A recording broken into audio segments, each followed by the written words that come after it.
This is Dave Arnold, your host of Cooking Issues, coming to you live from the heart of Manhattan, Rockefeller Center, New York City, Newsstand Studios, joined only today in the studio with Joe Hazen. How you doing, Joe? I'm doing great, man. Yeah? I'm sorry, Dave. I can't allow that. See? Yeah, we have no John today. He's feeling sick. So, and for the time being, we have Nastasia the Hammer Lopez, although she's going to have to duck out early. How you doing, Stas? I'm okay. All right. And we got Jackie Molecule still under the weather, but with us. How you doing? Yo, I'm getting there. You know, you sound like the fake computer voice that Joe uses. Like your real voice right now sounds like the fake computer voice. It's deepened. Yeah, I don't know. You gonna keep it for your radio work? You gonna like just stay sick forever? Yeah, that's good voiceover work. Yeah, I know. I should do some voice acting this week. Here's a weird thing. You ready for it? I don't know if this is true. I don't know if this is true or false. Could be completely false. But you know how you take in helium and you sound like all high, right? Like not high voice, right? Yeah. And you know there's another gas you can suck in. I think it's what is it? Is it something Sulfur hexafluoride. Yeah, sulfur hexafluoride. That's it. I knew it was a hexafluoride. Sulfur hexafluoride is much denser than air, and you suck that in, and your voice sounds like you sound right now, Jack.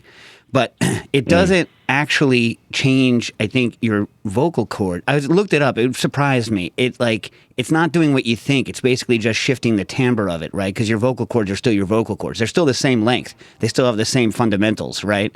So anyway.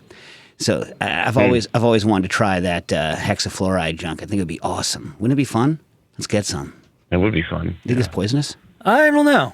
I mean, it's, you said sulfur. I mean, no, it's sulfur? inert, but you just have to be careful because unlike helium will naturally dissipate out of your lungs a lot faster. So you have to really breathe in and out with the hexafluoride because it will actually settle because it's denser. You know, scientists are really pissed about the fact that we just use helium for party favors.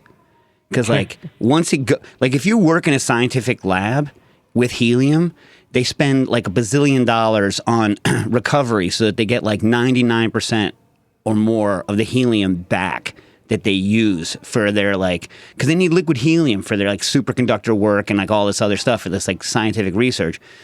And helium leaves, goes out into the atmosphere, and whoop, leaves the atmosphere and goes. So once you use it in your stupid balloon, or to make your what voice about sound the stupid balloon that blew up in the 30s? That was hydrogen. Oh, that's even better. Yeah. Now, the Hindenburg, the hydrogen. But, you know what I mean? Not a lot of people are blimping it up anymore. First of all, that was a dirigible. So, dirigible, exactly. Yeah. I love that word. A dirigible is a great term in general, dirigible. But, it's got an actual structure around which the envelope is wrapped versus a blimp, which is the structure is given by the positive pressure of the gas within it. Hydrogen, fantastic lifting gas, right? A little bit flammable. Yeah, just a little bit flammable. You see the Hindenburg. By the way, don't do this, people. What I'm about to tell you, I don't know if I've talked about this on air, but don't do it. When I was into sculpture, when I was doing sculpture work in, grad school, I needed some balloons, and I couldn't afford helium, right? And they needed to float for an art project I was doing. So I bought a bunch of hydrogen because I could just get hydrogen from the school supplier without saying anything. They weren't like, what do you need the hydrogen for? Because it's Columbia University, right? They're like, okay, hydrogen. And so they give me this big cylinder of hydrogen. And of course, I'm a welder, right? So I had oxyacetylene torches. So I had a bunch of oxygen cylinders sitting around too, right? So we were filling up weather balloons. And we were, with hydrogen, and we were popping them. Boom, poof, poof. They make this awesome thing, right? And then I'm like, hey, you know what? What if I fill a balloon with 2 parts oxygen and 1 part hydrogen? So we filled up a balloon with as close to the accurate water making rate, because you put hydrogen gas and oxygen gas together, H2 and O2, in two H's to H2O, two H's to one oxygen, right? And you can just do it by molarity. You can weigh it, and then you light it, and in a perfect world, it makes water instantly and perfectly when you light it on fire, right? And oh my God, the boom that we got out of that weather balloon, entire building was like, what happened? What did you do? So don't do this, folks. But Yeah, I was just going to ask you, what's the pressure feel like after it explodes? I mean, it was just so, I don't even remember. I just was so loud. I was so shocked. The only other time I was that shocked, the only two other times I was that shocked by something I did was I did Coke and Mentos, but instead of Mentos, I used liquid nitrogen, right? And so when you Coke and Mentos to liquid nitrogen, if you wait too long, you get like an ice plug and it plugs up the bottle and the bottle explodes. And when you do that at like 3 or 4 in the morning in the Lower East Side, it's real loud and scary, right? And the other one was when I, on purpose, blew up a bottle with liquid nitrogen to prove how dangerous it was to seal liquid nitrogen, and I had it inside of 2 Cambros, and it shattered both Cambros, and the bottle and both Cambros, and also got a call from the cops. But don't mess around with pressurized things or explosive things. Just don't. You know what I mean? I'm not trained in that. That's not what I'm trained in. I'm trained in other things. You know what I mean? Anyway, how the hell did we get on this? No Tangent Tuesdays on cooking issues. Yeah, just a tangent? No, there has to be a reason we were talking about it. Balloons, blimps. Well, you were Don't use talking helium. about- Don't waste helium because Yeah. once it leaves the atmosphere, it's gone. I mean, gone. And so, like, yeah, it's so crazy that we just use it for parties and for making our voice sound stupid. But whatever. Whatever. It's going to become more valuable than gold. Until they can figure out a way to not need helium for research, it eventually will be more valuable than gold. In fact, the Nazis used hydrogen because we had the strategic helium reserves at the time in the 30s. And, the Nazis asked for it to buy it from us. And we were like, no. And then they used hydrogen, Good for us. Yeah, good for us. Where does helium occur naturally? Beside, I guess it's gas, so it's in the air. Yeah, I don't know what they purified from it. It basically Does it live on? Does it ever get captured underground? And I mean, I think it's like it just is like a component, probably in some other gas that we get, like natural gas. It's probably a contaminant. I used to at one time know, and then they refine it out, and then they use it. You know what I mean? And then it's a byproduct of it's a fusion byproduct, right? I mean, we could make it by nuking the whole Earth. We could make a tiny quantity of it by nuking the entire Earth, but probably a bad. I guess that's true. If they could ever figure out fusion, we could have it. You know what I mean? Anyways. I mean, there is small fusion reactors, but they don't produce more energy than they take currently. Yeah, but we're not talking about energy. We're talking about making helium. But still, they make nothing. They make nothing. Anyway. All right. So what do we got? What do we got this week? Since we're Johnless, what do you guys have in the way of stuff? I know Nastasia has to hightail early. What do you have in the way of stuff for this week, Stas? I might have to do a party up in the Pacific Northwest near Seattle in the summer. And I wanted to know if any of our listeners have products or recommendations of products that are like local Pacific Northwest stuff that I could feature at the party. You know who you should get in touch with is our old friend Judy Ann Wu. I mean, she's still up there? Yeah, she's in Portland, but she's all hooked into all of that. And we had, remember, this Portland, not Seattle, but we had the Olympia Provisions guy on. He's got good stuff, and they're all hooked into producers. Oh, cool. Okay, well, yeah, email me. Okay, that's not, them? Yeah, I was going to say that. I'm not going to email anyone. Maybe Quinn can. I don't know. No. But listeners, email me at, I think it's nlopez@bookeranddax.com. Wow, giving out your email. Wow. I mean, it's not that hard. It's on our freaking website, Dave. Yeah.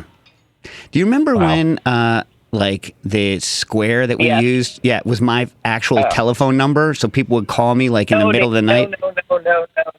No, it was when I went on a vacation or something, and I was like, if you have any questions, call Dave. Yeah, I was like, what the heck? What's going on?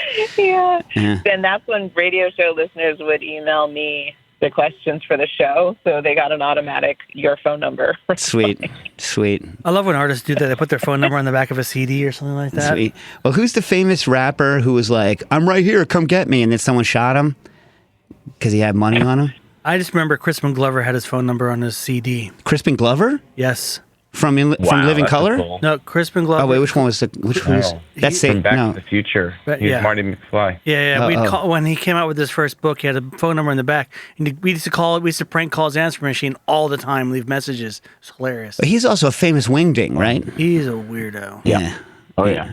Watch Ruben and Ed. You'll see how far you get. Didn't he get kicked off of Letterman once? Like for being this Yeah. completely like off his tree? Yeah, he's out of his Yep. tree. Yeah. Hey Stas, you ready for this? So for my for my early birthday present, Jen got me Yeah.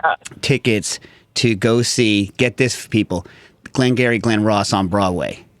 Oh my God. Wait, who's in it? Okay, Who's in it? this is not a food related, but you're not going to believe it. So So good. fresh off of his Academy Award garbage, Kieran Culkin was that would play the Al Pacino character. Oh my God. Yeah. Yeah. Get ready for it? The person who played the Jack Lemmon character was Bob Odenkirk. Oh, cool. Yeah. So you know, awesome. from Better Call Saul, and to keep it on a Better Call Saul thing, Michael McKean, also from Spinal Tap.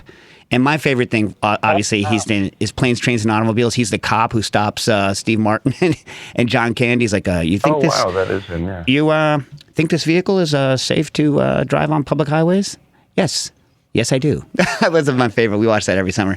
And then, and the person who stole the show, Stas, I think you're a fan. I'm not sure. Bill Burr just kicked the crap out of his love part. him. He just kicked. Love him. He just Wow. kicked, and it's his first thing on Broadway. He just obliterated the part. Like literally every minute Bill Burr was on stage, we were all like, "Oh my God!" First of all, the man can drop f-bombs, like I can drop f-bombs, but Bill Burr, oh my God! Wait. He loves to bake. We should have him on the show. Just call it Bill Burr Bakes. Yes. Yeah. Oh my God! Well, we know he's in. We know he's in New York now. So you're good at this, Stas. Set it up, because I have to say, and by the way, I'll do this. You ready, folks? You ready for it? One time only, non-family friendly show. If Bill Burr comes on, he can say whatever. Oh my God, yes. He can say whatever he likes. Oh, I'm gonna love that. Yeah. It's we have no FCC. This is the internet. We can do whatever we want. But I'm going to say for him, not even for Jim Leahy do I not take away the family. But for Bill Burr, we can go family unfriendly. And no buzzers, right? No.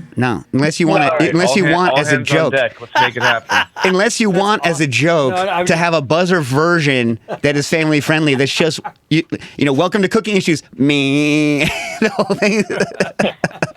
Because if he starts cursing, I'm going to start cursing. Stas is going to start cursing. You know what I mean? Yeah. Yeah.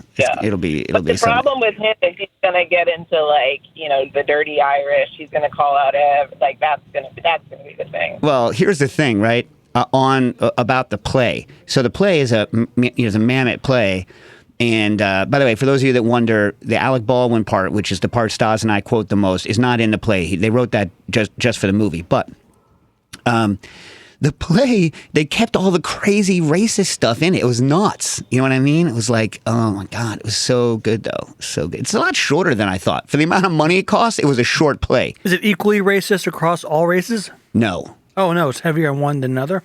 Oh yeah. Oh wow. Yeah. I mean, well, it reflects a certain group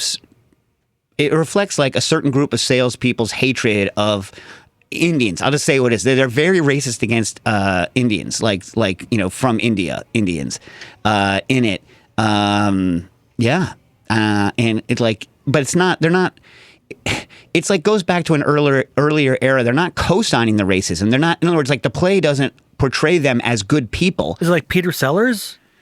No. Oh, like The Party? No, they literally say racist things about Indian people, right? But in the way that Bad News Bears was incredibly Walter Matthau's character in Bad News Bears was a racist, right? He was brilliant. Yeah. So, but they're portraying a racist, which is different from promulgating racist ideas and thoughts. See, there's different things. Portraying a racist they're different things. But anyway, I was surprised that I was surprised that those lines are still, because I know in the movie some of it was moderated. Anyways, I think some of it was kept in, and some of it was moderated. But yeah, great show. But the reason I bring it up is not because I wanted to see that thing for a long time, but to talk about pre-theater. So like, what is so it used to be that like whenever Jen and I would go to a show, we would just try to tough it through. But by the end, Jen's like, I'm not hungry anymore. It's too late. And then I haven't eaten, she hasn't eaten, everyone's miserable. And then by the time we get home and go to sleep, the night's ruined no matter how good the play is. You guys with me? Yeah, with you. Yeah.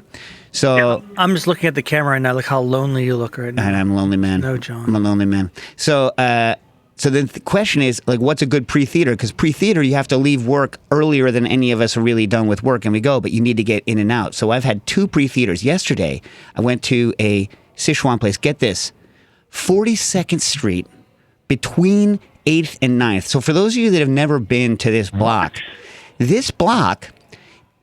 if you said to me, hey, Dave, you're going to have a meal you enjoy on 42nd Street between 8th and 9th Avenues, I would say, what are you, cracked? Oh. What are you, stupid? What are you, an idiot? Because there is no way. That is like hell on earth, because literally no one is there because they want to be there. Not one single human is on that block that isn't trying to get away from that block as much as possible. It's not the block with the movie theaters. It's not the block with... You can't even really get into Port Authority very easily on that block, so you can't even get out of it. It's just a useless sack of crap of a block. Stas, you with me on this, right? Yeah, but 46th Street has some stuff. Yeah, but this is 42nd Street. So I'm saying, if someone said we're going to go to a restaurant, you're like, great, where is it? And you're like, Deuce. You're like, it's like right on 42nd Street, across the street from Port Authority, or between 8th and 9th. You'd be like, no thanks, right? But this place was a BYOB, $15 corkage fee, like Sichuan joint. And what I liked about it, the food was good enough, right? Food was good enough. And two top was, I think, like $113, including the corkage fee and all that. So it was like not much. But the food was really good, but they had the goofiest service plates. It's called Sky Pavilion. They had the goofiest service plates I've ever seen in my life. And I have to say, I loved it. We had this like delicious like duck with like glutinous rice that was fried, like glutinous rice coating on top of the duck fried. And it came in a donkey cart. It came in a ceramic donkey cart, like a big donkey cart. Another person gets a giant bird cage with like, beef intestines in it. It was like, yeah. So like, it's a good call. You guys got any good pre-theater situations? It's like art. Yeah. What do they do in LA for a show? What do you guys do for a show in LA? Well, Nastasia just like goes to, you either like try to get something after, you try to get before. You don't have a go-to? I do. I go to Kazunori, the hand roll spot. There are a bunch of locations. Jack ruined my night doing that. Why? What happened? Wow. What happened? Oh my God. She doesn't want to bring this up because she's wrong. No, what is I'm not wrong. She wanted to go to an event, and she said we should eat before the event, and I chose a hand roll spot, which is very quick, and I ordered a bunch of hand rolls, and she said, that's too many. Make it less. So I said, fine, okay. I got like 2 less hand rolls. And we go to this thing she wants to go to, and it had ended already. Wait. So in other words, you could have had infinity hand rolls or no hand rolls. Correct. So it's her fault that I didn't have more hand rolls, is really what the story is. On the other hand, you could have had no hand rolls, and then you would have seen the thing. The mistake was to not just go straight to the event. Which had nothing to do with the decision to get hand rolls. That was her saying we should get food before the event. Correct. So once you have made the decision, you've already lost. First of all, how do you not know what? So just an error was made here. It feels like there was a world in which Nastasia would have been correct if she was correct about when the actual event was happening. Yes. So in other words, like, it's hard for me to come down on one side or the other when it's clear that there is a world, given what she knew at that time, where she was correct, even though she ended up being wrong. You with me on this? But getting food wasn't my decision. I was just tagging along with her on this night. Okay, you also got to understand that Nastasia and I are triggered by pre-event food idiocy. Now, since since John's not here, we could talk about him like a dog. But like Nastasia buys like John and I Billy Joel tickets. Yeah. No. What? But the bigger thing is what happened to one of the tickets. Oh God. Well, we've told this. We'll tell it again. So Nastasia this and is a John, classic story. Nastasia and John and I, who at the time were Booker and Dax at that time. And I had finally gotten Nastasia. Remember, like way long ago, Nastasia had tickets to see Joel at the Garden. By the way, can you tell your Joel story, Joe? Oh, wow. Stas, get this story. And then we'll go back to ours. Get this story. That was a sad story. So we're in the Hampton East. We're in East Hampton, and we're going to the pier to get ice cream. And we're eating ice cream, walking in the sun. It's lovely right there on the water. And I hear this flapping, like a bird. Obviously, it's a bird. Sounds like it's like trapped. So I investigate through the bushes, and I see the bird was trying to get through the fence. Or I don't know how it got there. Maybe it was dragged by another animal, but it was stuck in between the metal fence, like the diamond shape, and its wing was pretty busted and bloody.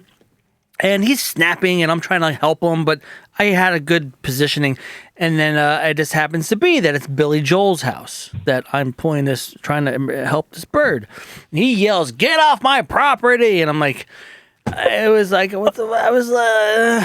but then you were like, I'm trying to help a bird. trying to help a bird, and he was he was a real. And he was like, I don't care. Get out. I want to say more words than that, but yeah, exactly. He was, get out. Yeah. And this is after he was I got sober him. too, right? Yeah, he was sober. He was like 3 years ago. Yeah. But then you went, came back, and bird was Came still back, there, and then bird you was still there, and you're I like, got him crap out. on, I got him out. Yeah. So anyway, he can be a bit of a d-bag even when he's not on the sauce. Let's put it that way. But great songs. So anyway, so Nastasia buys tickets 1 billion years ago.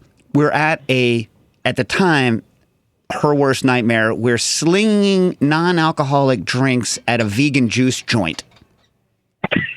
Swear to God, right? And and like a raw vegan juice joint. And in the middle of the event, right? Nastasia's just like, ah! I turn around, I'm like, what? I'm supposed to be at Billy Joel right now. And she had missed the Billy Joel that she had bought the tickets to because somehow it wasn't on her calendar that they were the same night. And then for years, she was like, I don't deserve to go to Billy Joel. I don't deserve it. Finally, in 2020, in February of 2020, I convinced Nastasia, after years, right, that she deserves to see Billy Joel. She deserves it. She's like, okay, Dave, you know what? Fine. We'll go to Billy Joel. We get Billy Joel tickets. Boom, pandemic. All the tickets canceled, everything ruined, boom, boom. So then she finally gets tickets to the very first concert at the Garden because he has a residency after he comes back from the pandemic. She gets 3 tickets. We go. She puts one of them on her radiator in Connecticut, and her house was a leaky mess right on the Long Island Sound. And a torrential rain comes through, leaks straight through her. No, What? I thought it leaked. Toilet. Oh, it's toilet. Oh man. Yeah. So a toilet breaks, and poop water runs straight through it and melts one of the tickets. You can't read it like at all. Like barely read it. You could tell it's a ticket.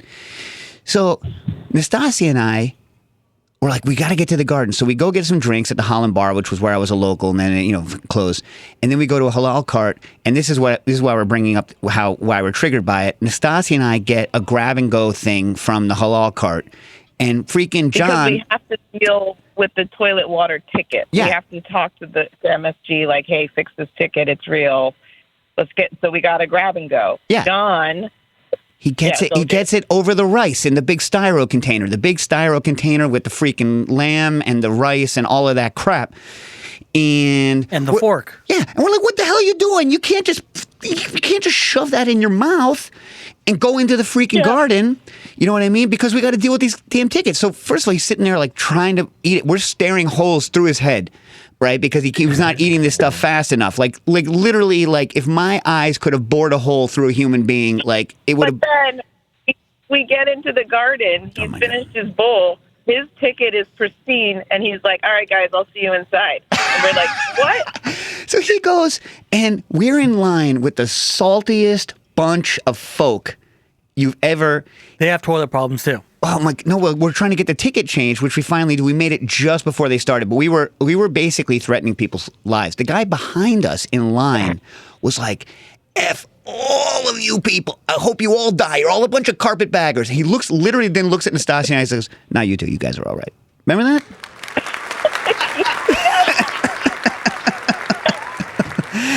Oh man. Because he could tell And A, that we were from here, and B, we were as bent as he was. You know what I mean? So that's why I think. Then we get in there, and there's John in his seat with like popcorn, beer, ready to go, and Dave and I are like running. It was awful. Yeah. Well, you know what? It's mean to talk about him when he's not here to defend himself. Usually we save that for Peter Kim. Yeah, if you're feeling well, call in, John. All right. All right, guys. All right. Thank you, Nastasia. See you next week. All right, cool. All right, Quinn, what do you got more on the food zone? I know you get anxious when we're not talking about the food, although we did talk about food. We talked about halal carts. We talked about hand rolls. By the way, you can eat a hand roll so quickly. Am I right? Oh my God, yeah. I mean, it is a hand food. You know what I mean? Yeah, and if it's two more, that's like, come on, it's like nothing. Also, that's why I chose this place. Yeah, it's a great idea. Hand roll's a great pre-show spot. Yeah. Thank you, Joe. Also, like, if it push had come to shove, Nastasia could have been like, eat it in the car, throw it away. I don't care. You know what I mean? Like, whatever. And or we can't get food, and food was her idea, Did she eat any? She had like two, and she then had just two. sat The there two kinda that you didn't angrily get, she ate. for the extra. Yeah. Yeah. Yeah. But if you forced her to go to the show without food when she thought of food, she wouldn't have had a good time and she would have blamed you for that. There's no winning. You guys were automatically losing in this There's no situation. winning with style. There's no yeah. one. Yeah. No winning. All right, Queenie Queen. Queenie Queen, what do you got?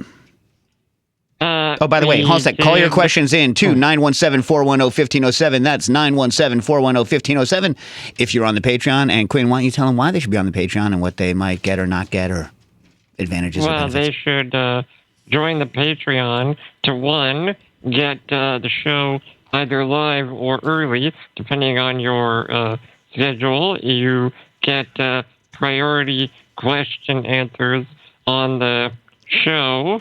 You get deals with Kitchen Arts and Letters and other, people and companies we partner with. And you get to join the Discord, which is also just a great community chat room filled with lots of like-minded people. Hey, you know what's something else I'd like to extend off of that? Oh, we have a caller? Okay, caller, you're on the air. Yeah, hi guys. This is Patrick calling from Brooklyn. How you guys doing? All right, how you doing? Good. Hey, I've got a cheese question that's sort of a grading cheese question that's sort of an A and B. Okay. One is that the supermarket, allegedly super fancy supermarket near me, has Parmesan that I don't like enough to purchase, but they have Grana Padano, which I have no real feelings about.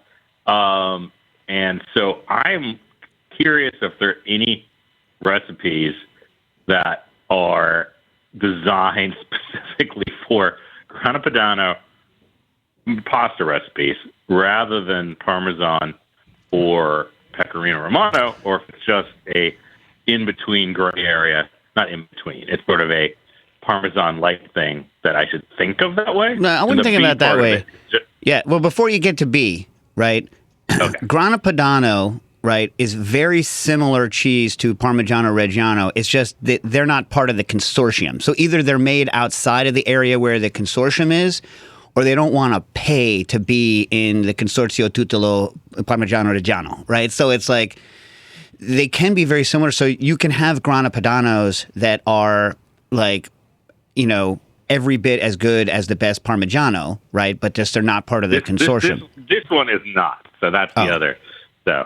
Right, but they are similar cheeses. So I don't know. There are, I'm sure, but I don't know. Maybe Joe does a recipe that's specifically, or maybe Quinn or Jack, I don't know, a specific recipe that calls out Grana Padano as opposed to Parmigiano. But Romano is an entirely different animal. Literally different animal, but and like as far as I am concerned, not even like the same use case, because like typically Romanos have and there's very good quality Romanos out there now as opposed to before when it was mostly trash. But the supermarket Romano, I'm okay with in higher. So that is its own sort of silo. Right. But I feel I'm spoiled by DePaolo, yeah, because it's quality. good. Yeah, Parmesan is that even stuff you get, it's just never as good. So I find myself missing it missing it in recipes that are, for designed for Parmesan. Right. Period. But it's so far the Grana Padano seems to be like, that's not that either. So it's like, well, maybe I should just not buy it, but this also seemed like Well, it depends on what you're using it for, right? Like I think like mid-range, low-range Parmigiano is fine in a salad dressing. You know what I mean?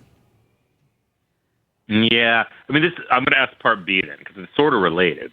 It is related. Is that I love the texture of the grated cheese that's in the shaker at the pizzerias. Like, it's kind of like spherical, even though it has anti-clumping, it kind of clumps. Is there any way to get that texture grating at home, or is this all a commercial process that I should just be using the commercial stuff, period, because that's what it is? Because the dream is something that tastes as good as let's say, the Palace Parmesan, or, top in Pecorino texture. I have thoughts. Okay, but regardless of where it goes from here, unless you know exactly how that stuff is made, Quinn, put it on the list of things to research for the next week. I think Wiley has done some work on making those powders, the shakeable stuff. I can't remember whether I've ever attempted to mimic those. They're lower water content. Anyway, but go ahead. Okay, my first thought for what to try, I mean, when people take a very hard cheese and just use a blender or a food processor instead of a grater, you definitely get a pebbly, rounded sort of ground product as opposed to like fluffy shreds with a microplane. And then from there, my first instinct to try would be like a little bit of milk powder and a little bit of maltodextrin just to like dry it up a little bit, Yeah, well, blenders are tough. I mean, like usually, if you just use if you use the section of the box grater that looks like a street fighting weapon, then like that makes the round, the one that looks like someone just took a nail and just went straight through the metal, like that makes a round shape typically larger than the ones that are in the shaker. Then maybe if you had to put an anti-caking agent in, you could then maybe blitz it a little more to get it to break up. I mean, liquid nitrogen would do it, obviously, but that's not how they do it. So like I'd have to look and see what they do. But I will research how they make them industrially. I don't believe they're compounded from cheese powders. I believe that they are made from cheese that is just broken down into particles and probably, as Quinn says, doped with maltodextrin and maybe milk powder. I don't know. Is milk powder in them? Does anyone look at the ingredients? The texture of those, like especially on pizza, is what I want. I was just like curious if you have a really good piece of cheese without obliterating it. Yeah. You can get that texture with the the flavor of the better cheese. I mean, I also maybe it's stupid food. I believe it's very low moisture too. I think part of that texture is like the extreme lack of moisture. Yeah, that's sort of where I was going with the milk powder as well. I don't know if milk powder is in like the store-bought stuff, but I'm just thinking it's like like a generic sort of fitting protein that will sort of bind to a little bit of the moisture. Don't know. But who would know? Who would know is Wiley, because this is the kind of crap that Wiley deals with all the time. He's like, how can I take this thing that I grew up eating and then make a better version? I'm sure he's worked on it. If it's not at stretch, so he hasn't served it, but I guarantee you this is some crap he's worked on. If not, if I put the idea in his head, maybe he'll work on it and figure it out for the rest of us, because I certainly don't have time to actually do the research on it right now. You know what I mean? Physical research of actually cooking. Do you shake cheese onto a fresh clam New Haven pie or not? No. I do. No, I do, but I recommend it. I use an absurd amount of crushed red pepper at such that I sneak crushed red pepper in with me when I go to stretch Wiley's place, and now he just brings out the Cisco like giant container of crushed red, which is how I buy it at home for me when I show up, because like I eat an unconscionable amount of crushed red pepper on pizza. The thing, if you haven't tried, it's excellent, is the Utica grind of red pepper, which is a finer grind, and it really covers a pizza perfectly. So that should be on your list of things to try. Maybe we can get the Utica, the Greater Utica, Chamber of Commerce to send a jar of that to the Cooking Issues headquarters. That's Highly crazy. I never even heard of that. My grandpa, way back in like Depression era, lived in Utica.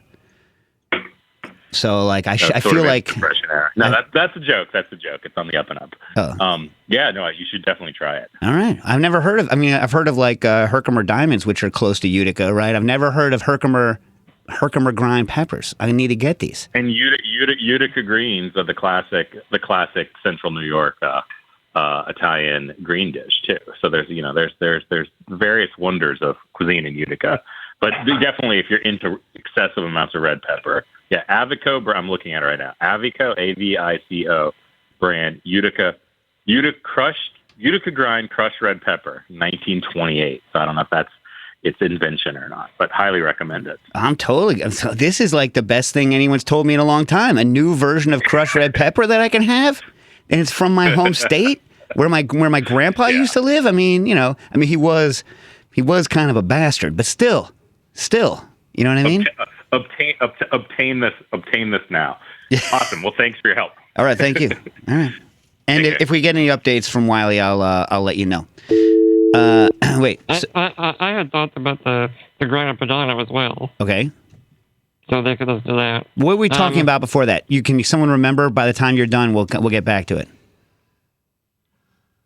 Okay. Yeah, keep talking, and by the time you get back to it, we'll get back to it. Oh, I would think like for swapping between Grana Padano and Parm, I would say for a finisher, they're pretty interchangeable, and as a main cheese, in my experience, Grana Padano, on average, is like a little less savory and like slightly more bitter, I would say. Would you agree with that? No, because it all depends on exactly who made it and whatnot. So like most of the time, bitterness in cheese comes from lipid breakdown stuff. So in these cheeses, I don't think that they're adding like the enzyme. So one of the things you get in like an American-made quote unquote Parmesan or like Romano is they jack the cheese with lipid breakdown enzymes and protease enzymes. They jack them with enzymes. So like I remember being in DePaulo's once, which is where the caller was mentioning. I'm talking to Lou, the owner. And he just takes a bite of this cheese. He's like, too many enzymes because it has this like bitter note. But, like a lot of the Grana Padano that, they sell at DePaulo's is quite sweet. The interesting thing about the interesting thing that DePaulo's does, which is kind of thing what the caller is pining for is like, Parmigiano, all these cheeses that are made, with milk from cows and not just like try to make 100% the same all the time, have seasonal variations. And so one of the things that DePaulo's does is sells the different Parmigianos based on the season. So you come in, he's like, okay, we have the winter Parmesan. So the winter Parmesan, they're eating silage versus like a spring where they're eating new grasses versus summer where they're eating like, more mature grasses, and the cheeses change. So the color can change. He has certain that are from different different kinds of cows because some of the herds have been like, made into different things. So they have a connoisseurship there of Parmigianos that makes it not just the commodity cheese. To put it concisely, the way that what happened when I tried to go visit the factories on my honeymoon in 1995 and missed the bus by a couple of hours, and the guy felt very bad for me that I didn't get to go tour the cheese, although probably my wife was happy. She didn't look happy. She pretended that she wanted to go on the cheese tour with me. And I talked to him about Parmigiano in the U.S. and he was, he doesn't know DePaulo's because he's from Parma. He goes, I forget where in the United States. He goes, in the United States, it's molto caro, no buono. He goes, here, molto caro, molto buono, because there's different grades of Parmigiano within itself. It's not a commodity. I mean, even though it's been made a commodity by its name, by the fact that you have to reach a certain quality level to be in the consortium, it's not all the same. Does that make sense? Yeah, it does. It's like in Ireland, they have, what is it, no mo me? So in May time, they don't mow the grass. Oh, really? Oh, They cool. don't mow the grass, and so it's very particular. The taste of the butter is very different that yields out from the May month because of the bramble and all the bitter weeds that are growing that are left over that should not be eaten. Yeah, it's a very popular thing to do. Oh man, now I want some of this no mo butter. No Mo May, yeah. Kerrygold. I think it's a special Kerrygold that comes out right after May time. So I'll be looking for it in a couple of months. Yep. Oh man, did I tell you currently my favorite butter? My current favorite butter is Italian and not even cultured. It's the Beppe Ocello. Beppe, the same guy that makes one of my favorite cheeses, Testum, makes this butter, Italian butter. It's great. It's so good. Got to go get it. I like it even better than like the fancy French like Barat and all of those that are also very good. I like the butter with the sardines in it. Wait, what? Who makes butter with sardines in it? You make your own, you mean? No. I went to a restaurant. It's like, yes, everyone makes this butter. I was like, what do you Butter mean? and sardines? Yeah, it's like this slight little taste. Oh, maybe sardines or anchovies. Oh, anchovies. Anchovies. Anchovy butter, delicious. Sorry, that's what I meant. Anchovy butter, delicious. Wrong fish, wrong content. I love anchovies. You know what? I'll say something very quick. Yeah. We have my girlfriend and I have these two friends, and she reconnected with them, and then learned. They said, "Wait a minute, your boyfriend's Jack from Cooking Issues." Like they're huge Cooking Issues fans, and we were like, "Oh, that's funny." And just to shout them out, we had them over once for a movie night, and they brought homemade anchovy butter, which is just such a great thing to bring. That's good. Did you have nice bread? As a house. Yeah. Oh, yeah. Yeah, nice bread. The answer to many... Did they leave the leftovers for you? Or did they take it? Any. There was none. Yeah, but you can't take home. If you... Listen, people, this is a little bit of etiquette coming from, when you show up at someone's house, don't bring anything you're not willing to leave the entirety of. It sounds like a Seinfeld episode. That's right. Yeah. Yes. The babka. Oh, I never saw that episode. What? So they come, they bring the babka. Bring the babka, and she takes it home, and No. Elaine's and the host is like, "Were you taking the babka you brought me?" That's crazy. That's insane. That's terrible. Terrible person. Now, There may be an exception to this. Well, Tell me if what? I'm wrong. Okay. Tell me if I'm wrong. All right. Let's say I wanted They're to bring gluten-free. a very very special bottle of like rare whiskey or mezcal or something that was extremely expensive, but you wanted to bring it just to give some people a taste. No, then you put it in a smaller bottle and bring the smaller bottle. Oh, okay, I like that. All right. Yeah. That's true. Yeah. Worst presentation, Canteen. but I mean, yeah. Yeah, but that's how it works. Either it's a gift. It's also really bad etiquette. If I bring something to your house, unless I say to you, "Hey, listen, save this for later. Don't open this now. Save this for later." Right? Which is a gracious thing to tell somebody, right? Then they can open it if they want to be. But like, this is not for tonight, this is for later.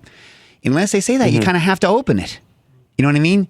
Someone can't hand you a nice like bottle of liquor and you're like, "Oh, thanks," and then put it in your back bar and then not open it and offer people a taste. That's crazy. That's the worst. That's the worst. Yeah, let's open my bottle. Come on, or our bottle. Yeah. Your bottle. Yeah. Yeah, it's crazy. I've gone to dinner parties where my drink I brought didn't even get poured the entire night; just stays in their fridge or on their bar. Oh. Yeah, no, to hell with that. And you can't go in like, "Hey, I'm going to open up my drink that I brought." Yeah. For this as a gift. Right, You're like, right. No. Yeah, it's crazy. It's crazy. And then, so like the only, like the way this works, if the host wants to be super gracious and there's a lot of stuff left, they can be like, "Would anyone like to take some of this? I'm not going to eat all of it. Would anyone like to take some of this popcorn?" That's my wife, dude. Yeah, my yeah. wife, when people come over to the house and she's like, I'm like, the food was amazing. It was so, I can't wait for leftovers. But you know what? The leftovers go back. She's like, "Please take it. My husband's going to eat it." Oh, well, that's not the way to say it, but yeah. Oh, I can't stand that. Yeah. I told you guys about the Thanksgiving I had where my brother got up in the middle of the night and took all the leftovers and got on the train and left. All of the leftovers? I mean, like so many of them. I opened the fridge the next day. What the hell happened? Where's the ham? What the hell? Because like to me, Thanksgiving's only left. I mean, like Thanksgiving, the day is about the family, and Thanksgiving, the season, is about the leftovers. You know what I mean? That's why I always make 2 Thanksgivings. Always. Yeah. All right. Phaedrus's Toe writes in a recent Cooking Issues, Dave discusses using a super fancy shiso umeboshi that are ridiculously expensive, made by a Japanese husband-wife team and used in the salt air drink at Bar Contra. Which umeboshi am I describing? Well, guess what, Toe? I texted, I don't know. This is one of those things where Jeremiah, the chef there, my partner, along with Fabulous. He is like, you want to use umeboshi? Here's some umeboshi. Hands it to me. We make it. We love it. I then find out that it's unobtainium. It's not true. I took some jars with me to to L.A., but I didn't take a picture of it because I'm a dummy, right? So I text Jeremiah this morning, and I'm like, yo, who is it? Nothing. I think he doesn't want anyone to know because honestly, like the entire supply of it is spoken for. So if he gets back to me and will tell me for public distribution what it is, but it's one of those things where it's like when we bought a liquor from Fourth Have. We bought this liquor called Four, which was their fourth kind of herbal like liqueur that we used in a drink called the Candarin Orange. And we tasted it, and we're like, we like it, we're going to use it. He's like, there's not that much. So we bought it all. And it's the same kind of thing with these umeboshi. I think we buy a good percentage of their output. So I don't know if Jeremiah will share it. I will share it if I come across it. Dave, yeah. What? Not to get in the way of questions, but should I talk about what I actually cooked? Oh, sure. This week? Sure. Let me get this one more. Let me get one more question, and then you talk about what you cook. Sure. All right. Alex M writes in, my stepdaughter is a synchronized swimmer with thick, curly... Synchronized swimming is pretty awesome. It's crazy. Skill. Anyway, with thick, curly hair. For competitions, get this. I did not know this. They gel their hair with gelatin, I guess to keep it so it's not like floating around and stuff. It takes an extraordinary amount of hot water to wash this out after a competition. Is there an ingredient or enzyme she could use to dissolve the gelatin more easily without harming her hair? Their hair, would grapefruit juice work? No, grapefruit juice isn't going to do squat because, you can gel grapefruit juice with gelatin. Grapefruit juice, the acidity in grapefruit juice and the sugar is just going to make them sticky and acidic, right? Might bleach the hair a little bit if that's what you want because there's a little bit of acid in it and not as much as lemon juice like they used to do, back in California in the days. But I called my friend Jack Schramm, who is, one of the owners of Solid Wiggles, the Jell-O company. He doesn't know of anything in particular. But what I would say is that, if you could tolerate a bath, right, is gelatin will melt in hot water, like anything like really above body temperature. So like if you get water that's like 110 Fahrenheit or something like this, it's well above the temperature at which gelatin will eventually melt. So like I would get in the warmest bath that you can tolerate and just soak the hair for a long time, and the gelatin will start to melt out. It's going to take a lot longer to just kind of try to rip it out of your hair by putting a shower on it, although that should eventually melt it. There is an enzyme. Hot sauna? What? A hot sauna? Oh, hey, that's not a bad if you have one, right? Can you imagine you'll be like Carrie. It's off your hair, it's all over your body. It just melts down over your whole body. But there's an enzyme that does eat gelatin. I've used it. In fact, your question made me, because I'm going to try to get Mono's Pantry to carry it, because this enzyme, correlase, is freaking amazing nuts. It just eats gelatin. And the interesting thing about this enzyme is that if you've ever tried to break apart proteins with things like papain or these other kind of protease enzymes, they tenderize meat, but they leave bitter peptides behind. Correlase doesn't make bitter peptides. So I want to try to get Mono's Pantry to get it. So thanks for reminding me. But I would not put that on human skin. That's not a human skin situation. Correlase. It's not a human skin. Well, you've heard about that concrete that they're using to build buildings here in the city is because there's an enzyme on the concrete that eats the pollution. Really? Yeah, the one of the diesel clothing store has it. I mean, it's a beautiful building. But you look at the concrete, it's like smooth and like no staining or anything like that. Huh. But they said that it leaves something there. I wonder if it's the same. Well, this enzyme is like, if I ever get a hold of it again, what we used to do is that we would do a traditional like clarification on a consommé, and then we would hit it with correlase. And because in a traditional consommé clarification, as opposed to a freeze thaw clarification, it will the gelatin's still in the consommé. So consommé will geler, as they say. You know what I mean?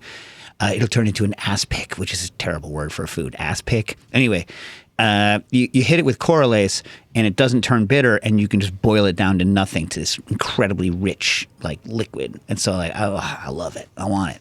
Gelée. Gelée. Gilet. No, a gilet. Oh, okay. Not like gilet, like a vest. No, like engelé, like Oh, yeah, gilet. yeah, Okay. I love the word gilet. yeah. All right, Quinn, what do you got, man? I was thinking, do you think it would help if they switched to fish gelatin? Because isn't that more temperature sensitive? I don't know. Fish gelatin's what? Isinglass? I don't know. They need something that's a hard gel because they want it to stay. They want it to stay gelled on their hair and on their body for the entire time they're in a pool. Wouldn't it in theory melt at a lower temperature? I don't know.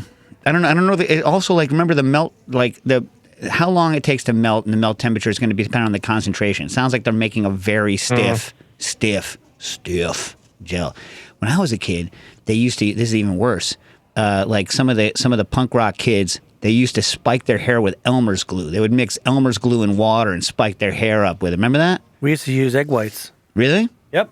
Oh man, how crunchy did that get? Crunchy, huh? Crunchy, and the heat wasn't good to it. Because it gets that smell. Oh yeah. Yeah.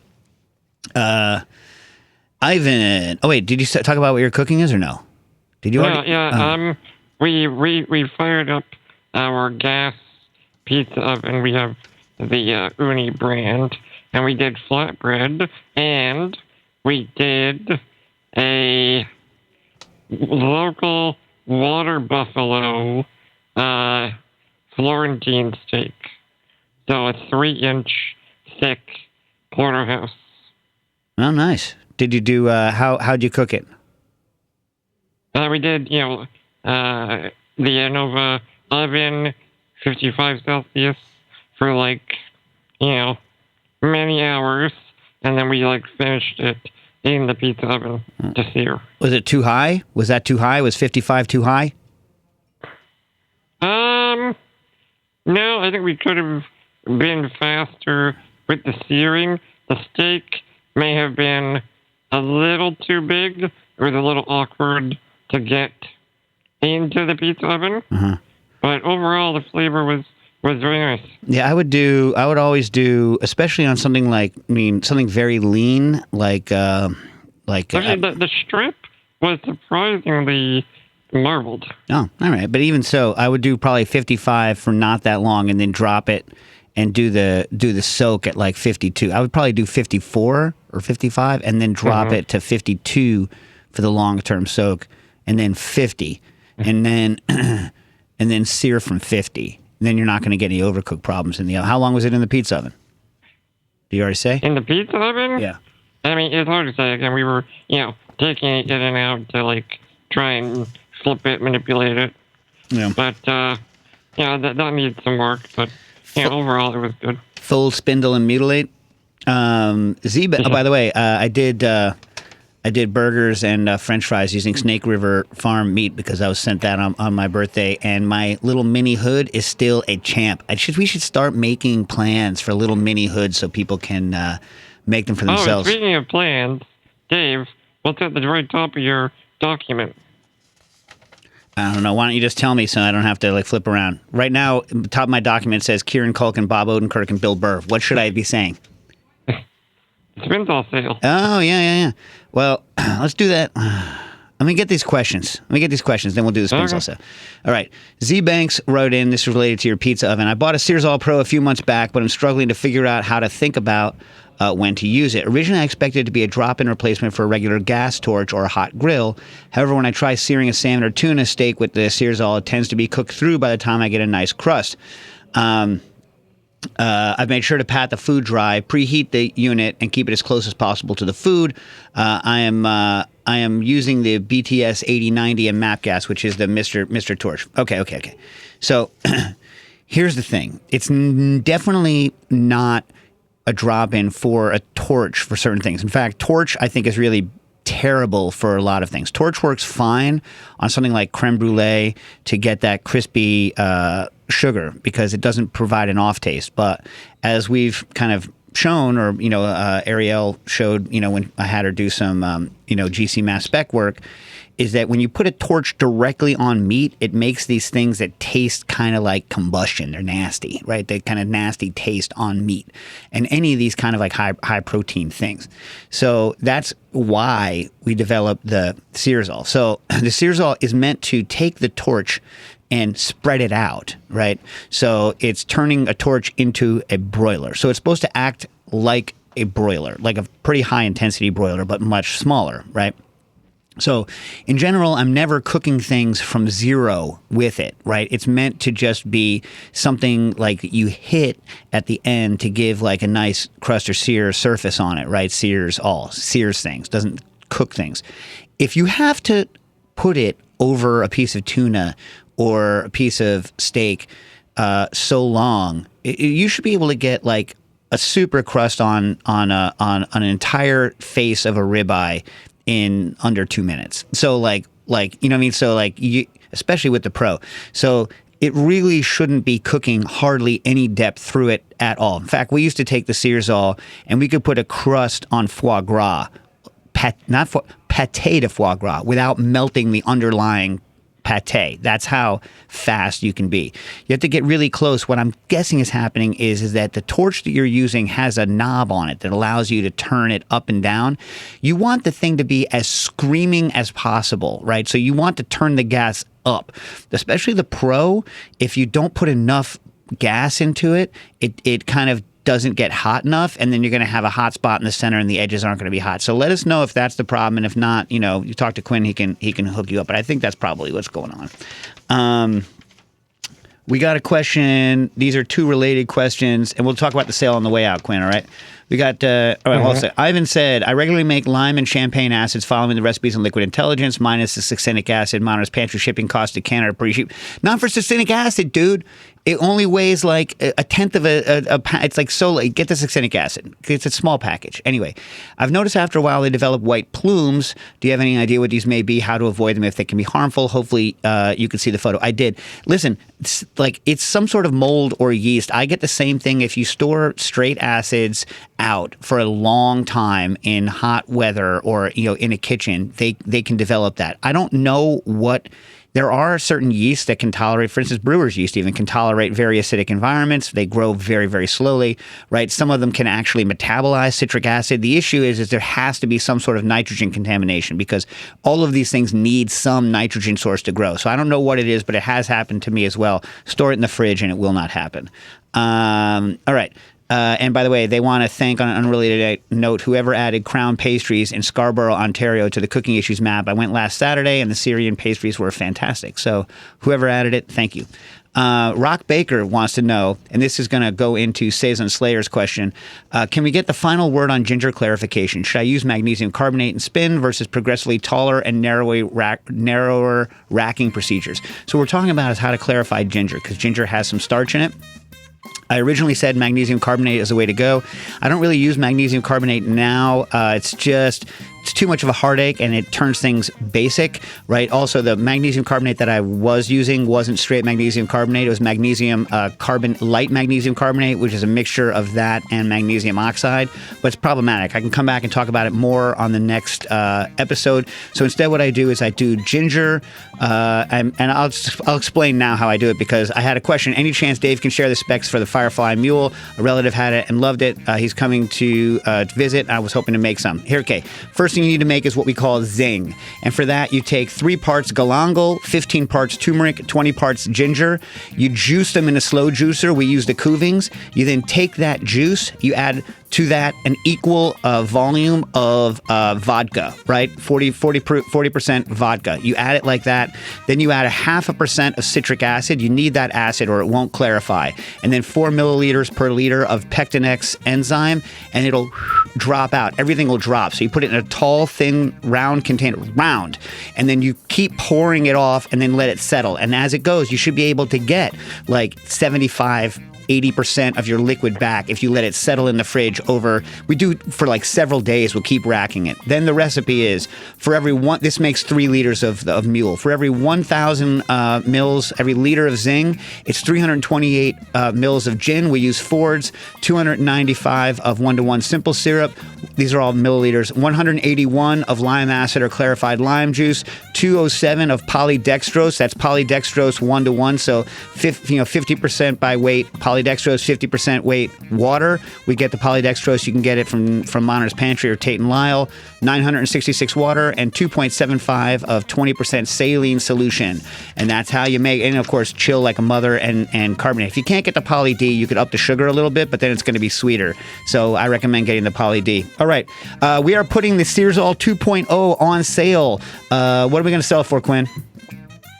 The plan is $850 as of Wednesday, the 26th of March, and it's a very limited time sale. We're basically just making inventory space. Yeah, we have a new shipment. We have a new shipment on the water. We have a new shipment on the water. Timeline. That's going to cost more because it's like slightly different, and we're going to have to pay the new tariffs on it. But we're trying to clear out our current inventory. So go buy your Spinzall 2.0 now. We'll talk more about it on the next episode, I guess. Cooking Issues.